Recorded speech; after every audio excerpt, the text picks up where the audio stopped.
E o presidente Jair Bolsonaro conversou com manifestantes agora à tarde em Brasília. Ele justificou o período de silêncio e reafirmou que as Forças Armadas são a última barreira contra o socialismo. Vamos assistir um trechinho.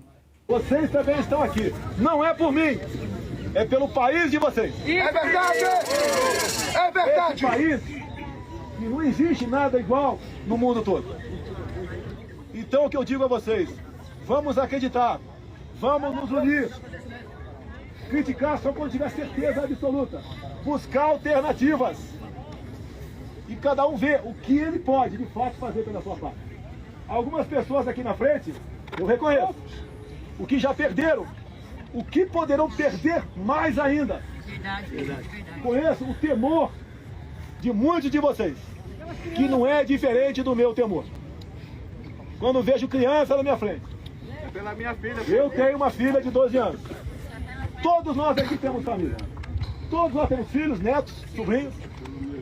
E nós não podemos esperar chegar lá na frente e olhar para trás e dizer o que eu não fiz lá atrás para chegarmos a essa situação de hoje em dia. Sabemos que o tempo voa. Cada minuto é um minuto a menos. Vamos fazer a coisa certa, diferentemente de outras pessoas. Vamos vencer.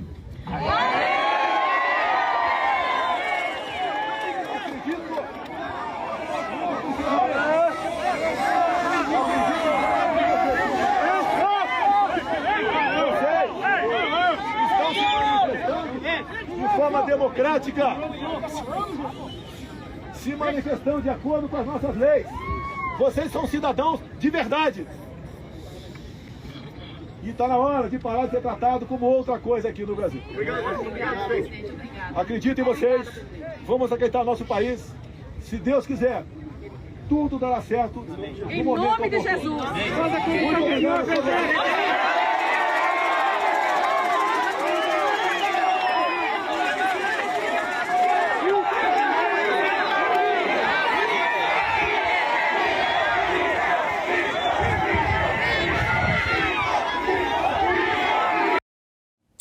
E para começar a nossa rodada de análises e comentários, começa com o nosso convidado que está aqui no estúdio hoje. Seja bem-vindo, Flávio Morgenstern. Muito obrigado, uma honra, como sempre, estar aqui em tão boa companhia.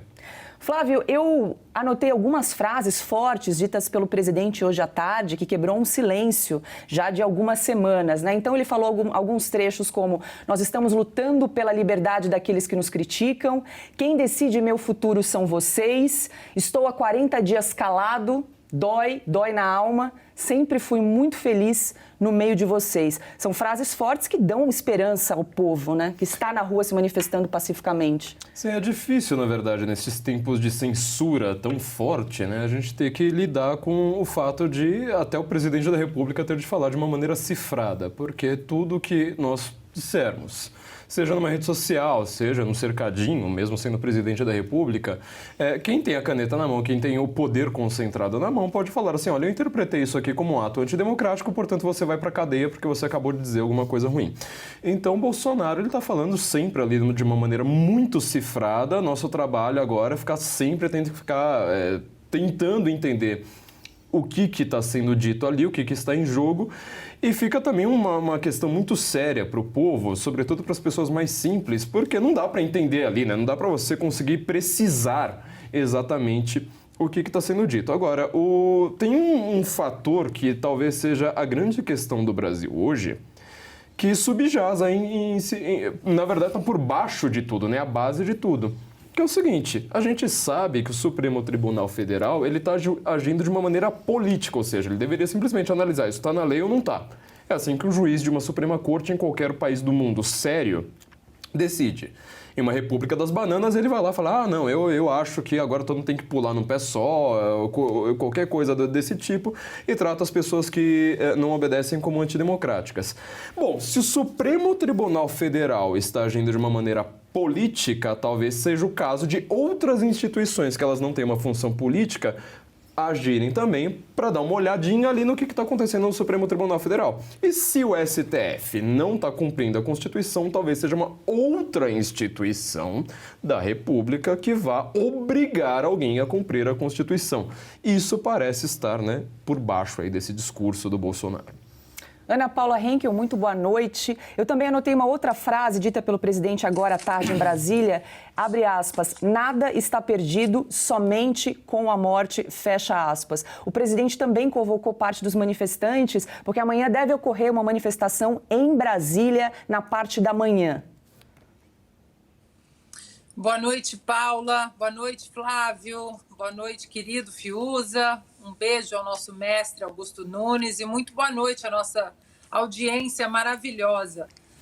Eu anotei algumas frases aqui também, Paula, e antes de mais nada, eu acho que foi fundamental essa quebra do silêncio do presidente, ele se manifestar de uma maneira orgânica e direta, como foi a campanha dele em 2018 e todo o governo dele nesses últimos 4 anos.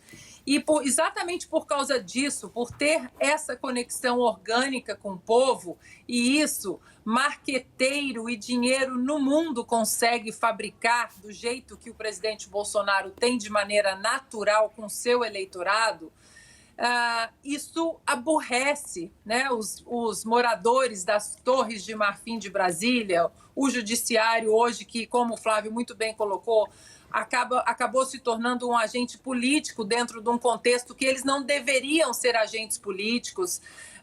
E eu acho que o presidente deixou uma coisa muito clara que nós estamos falando aqui já há algum tempo. A ruptura já aconteceu.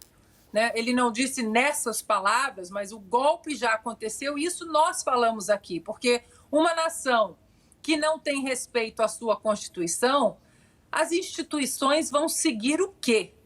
As próprias Forças Armadas vão seguir o quê? Com uma nação que tem um ex-presidiário, um descondenado numa armação política / ativista do Supremo Tribunal Federal que desrespeitou a Constituição, então o desrespeito já começa lá em cima.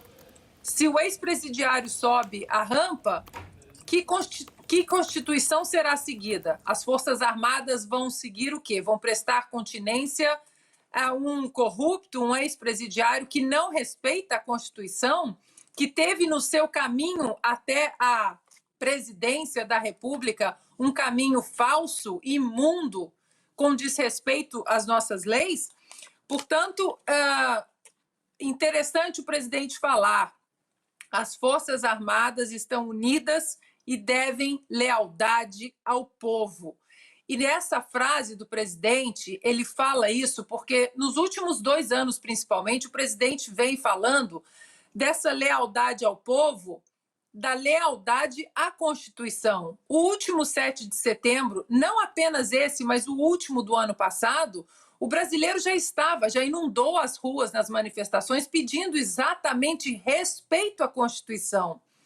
E o limite dos militares para não intervenção constitucional, qualquer que seja ela, é exatamente a proteção à Constituição. A partir do momento que uma nação não tem mais as suas leis como o único norte possível, então entra as Forças Armadas, como o Flávio muito bem colocou, também como um agente político, e é preciso isso está na nossa Constituição, exatamente para que o império das leis e não dos homens ele seja respeitado. O presidente também falou uma frase, conheço o temor de vocês e ele também é o meu temor. Isso tudo que nós estamos debatendo, né, há quantos meses, o temor dessa insegurança jurídica e de um país sem leis. Porque hoje a Constituição no Brasil, as leis no Brasil, elas são o que o Alexandre de Moraes acorda, toma o seu café e decide que seja. E aí, para finalizar, Paula, o presidente fala, vamos fazer a coisa certa. Ontem eu perguntei, nosso querido mestre, né, Augusto, com tantos anos de janela aí na vida política, cobrindo política, sobre o apoio que o presidente tem. Se ele se lembrava de algum outro presidente que teve um apoio tão orgânico e tão forte e tão resiliente como o presidente Bolsonaro. E o Augusto disse, na história é difícil ver isso. E o povo continua acreditando nessa lealdade que o presidente sempre mostrou que teve com a sua base eleitoral, não apenas base eleitoral em termos de votos, mas também de princípios. Aquilo que o outro lado, que os esquerdistas acham de feio, sujinho, que é o quê? O amor à pátria, o amor a Deus, o amor à família, o amor às leis. Portanto, essa última frase do presidente, vamos fazer a coisa certa, eu acho que traz um pouco, muita, talvez, esperança a quem está nas ruas há quase 40 dias pedindo justiça e defesa pela nossa Constituição. E para quem chegou agora, estamos repercutindo a fala do presidente Jair Bolsonaro que ocorreu na tarde de hoje em Brasília. Produção, tem mais um trechinho para a gente acompanhar? Estou falando algo que sempre disse a todos vocês. Alguns falam do meu silêncio. Há poucas semanas, se eu saísse aqui, tudo seria deturpado. Tudo seria distorcido. Todos nós sabemos o que aconteceu ao longo desses 4 anos, ao longo do período eleitoral, e o que foi anunciado pelo TSE. Sejam educados, gente. O povo não cala a boca. Nós estamos lutando, quando falo nós, sou eu e vocês, pela liberdade até daqueles que nos criticam. O Brasil não precisa de mais leis. O Brasil precisa que suas leis sejam efetivamente cumpridas. Nós temos assistido, dia após dia, absurdos acontecerem aqui em nossa pátria. Nada é por acaso. Cada um de nós tem uma missão aqui na Terra dada pelo nosso Deus. Quantas vezes eu, após a minha oração matinal, eu pergunto, meu Deus, o que eu fiz para merecer essa cadeira presidencial? Qual foi o meu pecado? Escolhido. Por quê? Eu peço que ninguém fale nada. Porque, para mim, estar do outro lado é muito fácil. É gratificante até para o meu corpo, mas jamais para a minha alma. Todos nós temos um ponto final aqui nessa terra. Dá para a gente cada vez mais trazer pessoas. Antes de passar a bola aqui para o Flávio, eu quero só avisar para quem está nos acompanhando que hoje, excepcionalmente, Augusto Nunes não está conosco, mas na segunda-feira ele volta normalmente. E aí, Flávio, eu também anotei um outro trecho que o presidente diz o seguinte: nunca vi no mundo um povo ir à rua para o presidente ficar. Eu vi o povo ir para a rua para tirar o presidente, não para ele ficar. Exatamente, né? Aliás, uma desculpa aqui, né, a quem estava esperando Augusto Nunes e ficou comigo, né? Tenho de lamentar isso aqui para o povo brasileiro. Já não basta a gente ter saído da Copa hoje, né? Mas tem mais essa má notícia.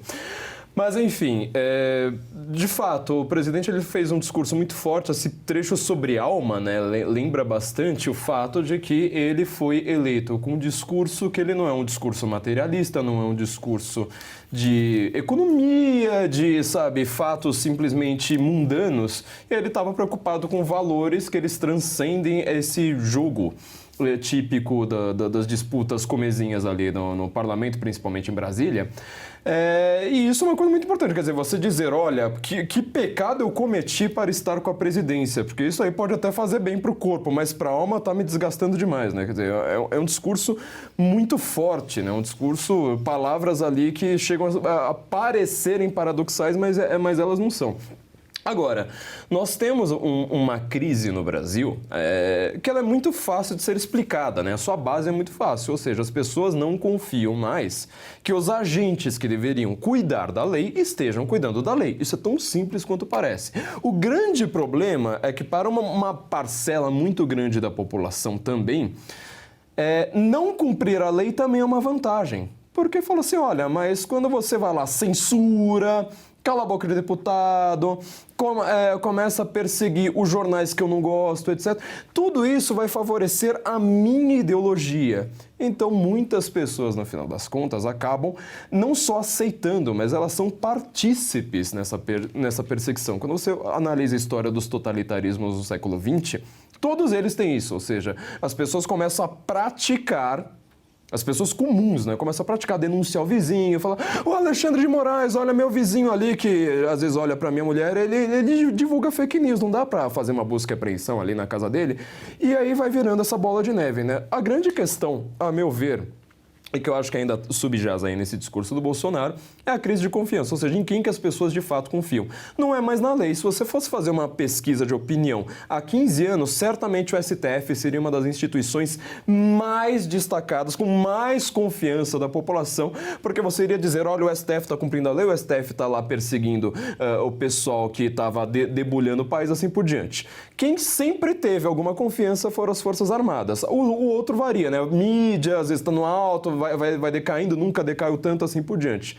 As Forças Armadas continuam sendo um bastião de liberdade, de uma referência no Brasil, de que você não vai transformar isso aqui numa ditadura desgraçada e você vai ter alguém que tenha um contrapeso. Agora, o resto ali das instituições não parecem ter toda essa confiança, né, pela população. E agora é hora de dar boa noite a Guilherme Fiuza. Seja bem-vindo. Estamos comentando as declarações do presidente Jair Bolsonaro, que ocorreu na tarde dessa sexta-feira em Brasília. Boa noite, Paulo Leal. Um abraço ao mestre Augusto Nunes, que não está hoje. Boa noite, Ana Paula Henkel. Já vi que o Flávio Morgenstern está conosco também. Boa noite. Não sei se a Cristina Grêmio está, mas um eterno boa noite para a Cristina Grêmio. Paula, essa situação que o país vive, o que ela tem de mais aflitivo, o que ela tem de mais esquisito, né, e mais perturbador, são as pessoas que olham para essa eleição brasileira, que recolocou o Lula de volta na cena do crime, e tratam isso com normalidade. Para se tratar com normalidade essa eleição, a autoridade eleitoral tinha que ter respondido aos questionamentos consistentes que vieram de vários lados. E, depois que o partido político do presidente da República apresentou seus questionamentos técnicos e recebeu uma resposta violenta da autoridade eleitoral, do Alexandre de Moraes, com uma multa estratosférica e com ameaças, né? Bloqueio do uso do fundo partidário, ali você já tinha visto que a situação não poderia prosseguir, né? Se você quer falar em 4 linhas, jogar dentro das 4 linhas. Mas a situação prosseguiu. E os cúmplices dessa aparente manobra que precisaria ser esclarecida pelo TSE, insistiram nessa história de dizer: não, isso aí é o partido, é o PL, que representa aí os bolsonaristas, dos fascistas, etc. Tem que arrepiar mesmo, né? Como o Flávio acabou de colocar agora. Esse truque, que é um truque muito perigoso, e como ele bem assinalou, é raiz, é semente de todo regime totalitário. É você começar a criar um pacto de cinismo. Você começar a dizer: não, isso o preto não é branco, não. O preto não é preto, não, é branco. Né? Esse tipo de coisa. Não, a grama não é verde, não, é azul claro. E por aí vai. Então, é claro que o relatório do PL já tinha sido absolutamente claro, né, sobre os problemas da eleição, das urnas que deveriam ter sido descartadas, das urnas pré-2020, sem a devida auditagem. Gente, isso aí não é uma coisa meio, talvez tenha uma controvérsia. Isso aí é um ponto de virada, isso aí é um ponto em que não se pode transigir. Apontar o não funcionamento do sistema eleitoral. Tudo bem não, mas fomos adiante. E aí se fez uma audiência no Senado Federal. Isso aí não é mais uma coisa, não, é uma live de alguém que está afirmando de uma auditoria particular, nem mesmo do partido do presidente. Uma audiência no Senado Federal, que durou quase 12 horas e tem mais de 2,5 milhões de views no site do Senado. Não é uma brincadeira. E ao longo dessa audiência se mostrou toda a inconsistência da eleição, aquela que nós sempre suspeitamos, é claro. Né? Um STF e um TSE fazendo política contra o presidente, reabilitando o criminoso. A desconfiança já estava dada, fora toda a incongruência do processo, fora a parte de censura, etc. Mas ali, de novo, se mostrou, olha, não é possível a auditagem e tem um desvio padrão das urnas que não são auditáveis a favor do Lula. Então, a partir disso, o que o presidente Bolsonaro está dizendo aí nesse encontro com as pessoas é o que qualquer um com juízo, com vergonha na cara, tem que afirmar. Essa eleição não é legítima. Ela pode ser legítima se o TSE vier a público e resolver todas as questões que foram levantadas, mas ele tem a obrigação de resolver. O que ele faz? Ele não resolve, ele diz que não responde, ele conta com o William Bonner para as 8h30 da noite dizer que está tudo bem. O William Bonner e o Alexandre de Moraes não são uma junta governante. A democracia não é uma junta do TSE com o Jornal Nacional. Não pode ser assim. Então não responde, ameaça, faz coação. E é claro, nesse estado de coisas, é impossível, nós temos trazido aqui, é impossível se falar de transição, equipe de transição. Que história é essa? Fernando Haddad vai nos governos. Isso é uma piada. Isso é uma brincadeira, mais uma zombaria com a cara da população. Perdeu o mané. Não vamos discutir o Fernando Haddad como substituto do Paulo Guedes. Não enche o saco, pô. Isso aí é tudo tramóia, isso é tudo fora das 4 linhas. Então, nós não queremos conflagração, né? Nós adoraríamos que a autoridade judiciária resolvesse todos os problemas. Ela não resolveu, ela se demitiu da função de resolver esses problemas. Adoraríamos que o Congresso Nacional, então, corrigisse os desvios do judiciário, colocasse as coisas nos seus lugares. Ele também absolutamente se demitiu dessa função na presidência do Senado, na presidência da Câmara. Nós estamos vendo. Estão aderindo a algo que, até aqui, até prova em contrário, é uma manobra tosca. Mas e aí? Mas já aconteceu, mas não tem jeito, o Alexandre de Moraes disse que é assim, as plataformas dizem que é assim, né? Como citou o Flávio, não adianta, se você diz que não foi bem assim, você toma uma censura, então vamos tocar a vida assim? Eu não acho isso. Eu acho que não é para tocar a vida assim, não. Ou responde, ou esclarece o que aconteceu, né? Ou mostra, por A mais B, que não foi uma falcatrua, que é o que a maioria das pessoas de boa fé acha que foi, ou então tem que vir alguma outra instituição, né? Tem que vir algum homem da lei, se é que sobrou algum homem da lei, para guarnecer o direito, para recolocar o jogo dentro das 4 linhas. Se não aparecer ninguém, nem o Bolsonaro, nem as Forças Armadas, nem isso tudo, evidentemente, dentro da Constituição que nós estamos falando. Vocês acham que a população vai topar? Então entrega tudo. É uma manobra, não foi respondido, não foi sanada a dúvida, mas tudo bem, a gente entrega tudo para o Lula, para o Haddad, para o Moraes, para essa turma que está agindo sem prestar contas. Eu acredito que a população não iria receber dessa forma. Agora, 18h09, e hoje, sexta-feira, aqui no programa Oeste Sem Filtro, a gente conta com a participação de Cristina Grêmio. Boa noite, Cris. Oi, Paula, boa noite. Tá cheia a casa de novo? Flávio, tudo bem? Fiuza, Ana Paula, um prazer estar aqui com vocês de novo. Cris, antes de ouvir seu comentário a respeito das declarações do presidente Bolsonaro, eu vou pedir para a produção reproduzir mais um trecho dessa declaração de hoje. Pessoas que fiquem aos nossos lados, até aqueles que pensam completamente diferente de nós. Nós defendemos o direito dessa pessoa a falar o que bem entender. Nós devemos trazê-las para o nosso lado, o lado da verdade, da honestidade, do respeito, da família, da liberdade de expressão e religiosa. Somente assim nós podemos ter um Brasil realmente grande para todos nós. Se vocês derem uma olhada para o lado, ninguém tem o que nós temos.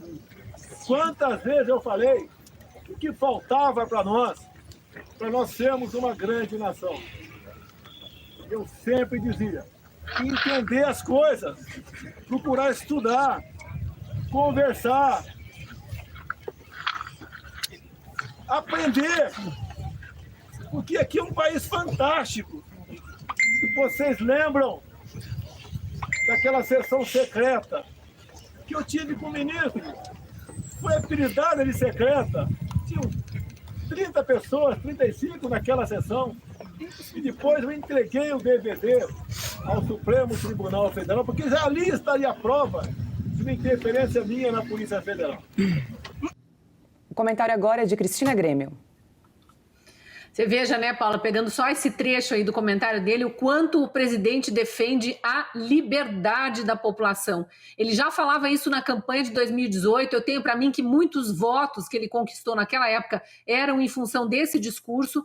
Veio o governo dele, ele sendo massacrado por essa mídia militante que virou um partido de oposição, antes mesmo de o STF se mostrar ele próprio o maior partido de oposição do Brasil.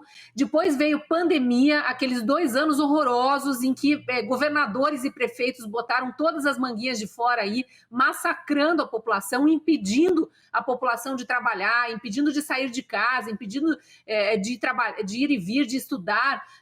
O Brasil foi, acho que, um dos países que segurou as crianças fora da sala de aula por mais tempo.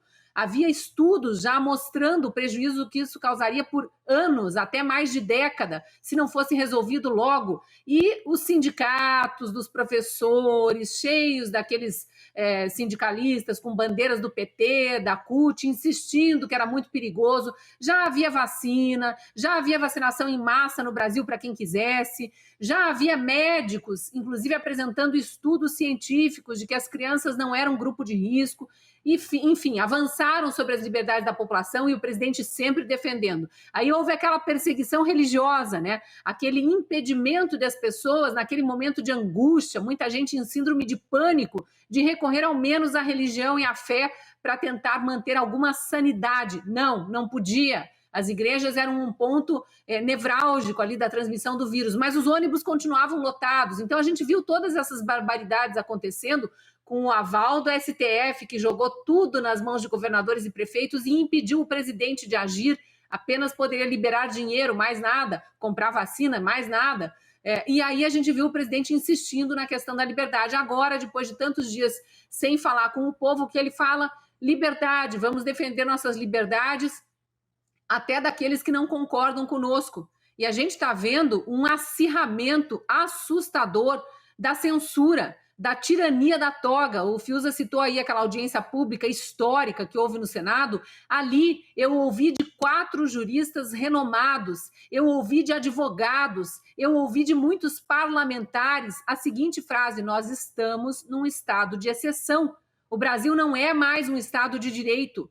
Não existe democracia sem estado de direito, portanto não estamos mais numa democracia. Vivemos uma ditadura, mas não é a ditadura do executivo, como acontece na Venezuela, como acontece em Cuba, na Coreia do Norte, na China, agora na Nicarágua, todos, né, governados por amigos de Lula. É a tirania da toga, de um judiciário aparelhado por Lula e por Dilma, que agora estão aí loucos para voltar à cena do crime, eleitos por um TSE que se recusa a entregar o código-fonte para as Forças Armadas, para o PL, que é o partido do presidente, que fez um relatório bastante embasado, uma eleição, números, né, oficiais do TSE, analisados por técnicos especializados, né, por engenheiros do Instituto de Engenharia da Aeronáutica, o mais renomado do país. E aí o TSE dá as costas. Então, eu acho que o presidente é muito preciso quando ele fala de liberdade. Eu não sei como essa população toda que está aí na frente do Palácio da Alvorada, que a gente sabe são os mesmos manifestantes que estão acampando em frente ao quartel em Brasília, recebeu esse discurso, porque é óbvio que a população quer uma ação do presidente, não mais palavras apenas. Inclusive porque dentro do Exército, dentro das Forças Armadas, espera-se uma decisão do presidente para que se possa agir de forma a exigir que o TSE entregue esse código-fonte, porque, afinal, o Código Eleitoral prevê isso, a Constituição também, e é preciso ter transparência nas eleições. Ana, eu queria voltar num ponto que você reforçou sobre as Forças Armadas, quando o presidente disse que as Forças Armadas devem, assim como eu, lealdade ao povo. Ele também disse que as Forças Armadas são o último obstáculo para o socialismo, e reforçou bem isso. Paula, e dentro desse contexto, ele permaneceu onde ele sempre esteve nesses últimos 4 anos. Vou usar a expressão que ele usou, sempre. Dentro das 4 linhas, diferentemente do outro lado, que não sabe nem o que é 4 linhas, mas há muito tempo, não sabe o que é Constituição, e o presidente ele foi muito claro que o que quer que ele esteja pensando em fazer com as Forças Armadas ou qualquer outra medida, continuará dentro da legalidade da Constituição. E é isso que deixa o outro lado, a oposição política / jurídica, mais atordoada. O presidente segue, de uma certa forma, eu acho que o silêncio durante tanto tempo do presidente foi até um incômodo para essa gente, né? O que o presidente está tramando, as Forças Armadas estão do lado dele, as Forças Armadas estão divididas, como muitos pregaram, né? As Forças Armadas poderiam estar divididas, não foi o que o coronel Fernando disse aqui para a gente. Ele falou, não, as Forças Armadas elas não estão divididas porque as Forças Armadas estão preocupadas até se um ex-presidiário descondenado em 3 instâncias, com provas sobradas, né? A gente sempre repete aqui, se ele subir a rampa, qual o respeito das Forças Armadas, dos militares, em prestar continência insalutar a essa figura que simplesmente é a representação em pessoa do império da impunidade, da coroação da impunidade. E hoje o presidente repete, né? As Forças Armadas estão unidas e devem lealdade ao povo. E aí, dentro desse contexto dessa fala do presidente, nós podemos trazer vários juristas, né, que apontam medidas constitucionais para frear esse tipo, as atrocidades inconstitucionais que nós estamos vivendo. Dr. Ives Gandra Martins, né, juristas renomados, Dr. Ives Gandra Martins, que faz todas as ressalvas possíveis de respeito aos ministros do Supremo Tribunal Federal, né, até no âmbito legalista, né, de como eles são, enfim, dedicados e entendem, mas que eles estão fora de uma premissa institucional que é a do Supremo Tribunal Federal. Hoje, essa corte ela passou a ser um agente político. E isso é muito perigoso, porque a partir do momento que você tem na Suprema Corte um agente político agindo contra um político e a favor de outro, isso acaba dando no que deu, né? E o presidente e o outro agente político, o corrupto favorito do Supremo Tribunal Federal e do TSE, ele não tem apenas um passado nefasto em relação às administrações. Ele quer um projeto de poder futuro que é igualmente nefasto. Agora, essa volta à cena do crime, ela virá com requinte de crueldade, vingança, atropelando o Congresso, atropelando outras pessoas, outros políticos que serão perseguidos. Perdão. Então, o presidente, ele nesse contexto das Forças Armadas estarem unidas, ele traz esse contexto de não apenas estarem unidas, mas que elas continuarão respeitando a Constituição e há ferramentas para isso, para frear a insanidade que nós estamos submetidos.